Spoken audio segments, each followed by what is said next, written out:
اب اس میں دوسری بات سنیے، یہ کام تو سن 2002 سے بلکہ اس سے پہلے 94 میں، پھر 95 میں، پھر 2000 میں، یہ 3 کانفرنسیں ہوئی ہیں۔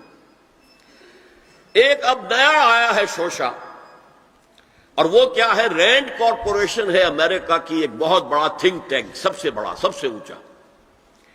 اس کی سفارشات جو ہے وہ محکمہ دفاع کو جاتی ہے، خارجہ محکمے کو جاتی ہیں، اور ان تھنک ٹینکس کے مشوروں پر اور تجاویز پر لوگ عمل کرتے ہیں۔ حکومت جو ہے ان کو غور سے دیکھتی ہے، عمل کرتی ہے۔ اب انہوں نے مسلمانوں کا تجزیہ کیا ہے کہ مسلمان 4 قسم کے ہیں، سب ایک طرح کے نہیں ہیں۔ بہت غور سے سننے کی بات ہے، 80 صفحات کی رپورٹ ہے، جن حضرات کے پاس ہے انٹرنیٹ وغیرہ کا وہ نکال سکتے ہیں، پڑھیں پوری کی پوری۔ میں خلاصہ دے رہا ہوں۔ کہتے ہیں نمبر 1 ہے فنڈامنٹلسٹ، اور فنڈامنٹلسٹ وہ ہیں کہ جو اسلام کو صرف مذہب نہیں دین سمجھتے ہیں، جو یہ سمجھتے ہیں کہ اسلام صرف عقیدے، عبادات اور رسومات کا نام نہیں ہے، بلکہ اسلام ایک پولیٹیکو سوشو اکنامک سسٹم ہے، ایک نظام ہے، اجتماعی نظام ہے۔ کہا یہ ہمارے دشمن نمبر 1 ہے، انہیں ہم نے ہر قیمت پر ختم کرنا ہے۔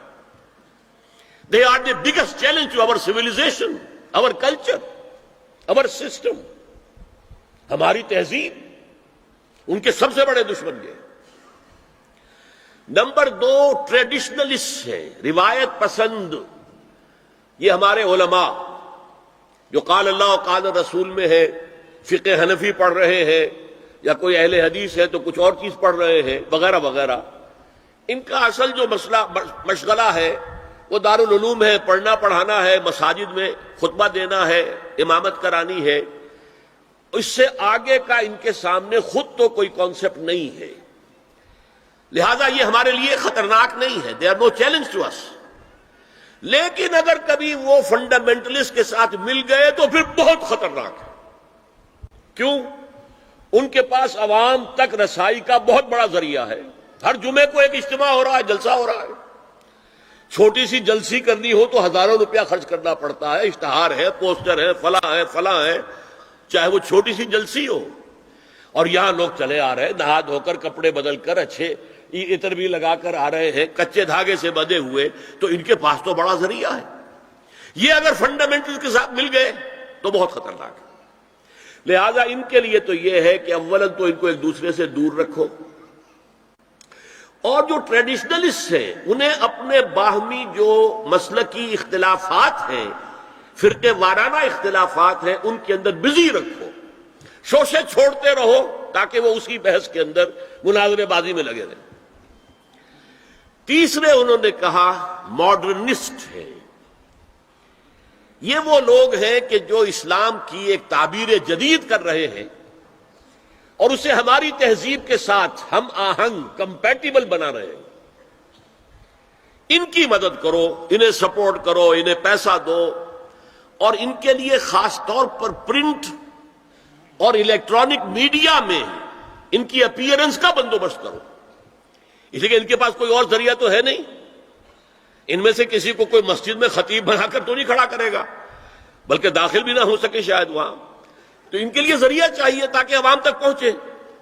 آج کا سب سے بڑا ذریعہ ٹیلی ویژن ہے، لاؤ انہیں اس پر، اور انگریزی پریس ہمارا خاص طور پر جو ہے ان کا اعلی کار ہے۔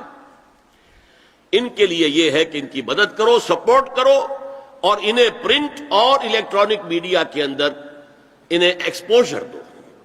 چوتھا کہتے ہیں وہ ہے سیکولرسٹ، پہلے ہی سے ہمارے ہیں، ہماری جیب میں ہیں، وہ تسلیم کر چکے ہیں، ہضم کر چکے ہیں کہ نظام کا، زندگی کے نظام کا کوئی تعلق مذہب سے نہیں ہے، مذہب نام ہے عقیدے کا اور عبادات کا اور رسومات کا، تو یہ تو ہمارے ہی ہیں۔ تو گویا کہ 2 جمع 2 تقسیم ہو گئی۔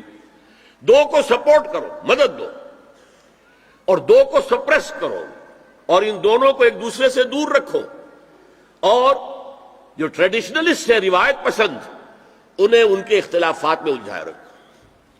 یہ ہے پالیسی جس کے تحت آج ایسی باتیں آپ کو اپنے الیکٹرانک میڈیا سے، ٹیلی ویژن سے سننے میں آ رہی ہیں، اور بڑے بڑے دانشور ہیں جو کہہ رہے ہیں۔ شراب اسلام میں حرام نہیں ہے. شراب پی کر دھت ہو جانا، بالکل مدہوش ہو جانا حرام ہے. آپ کو معلوم ہے کہ وہاں بھی کہا جاتا ہے ڈرنکرز وہاں بھی پسند نہیں کیے جاتے، اتنے پینے والے کے ہوش کھو دیں. مغرب میں بھی پسندیدہ نہیں ہے، لیکن وہ کہتے ہیں کہ اصلاً شراب حرام نہیں ہے اسلام میں.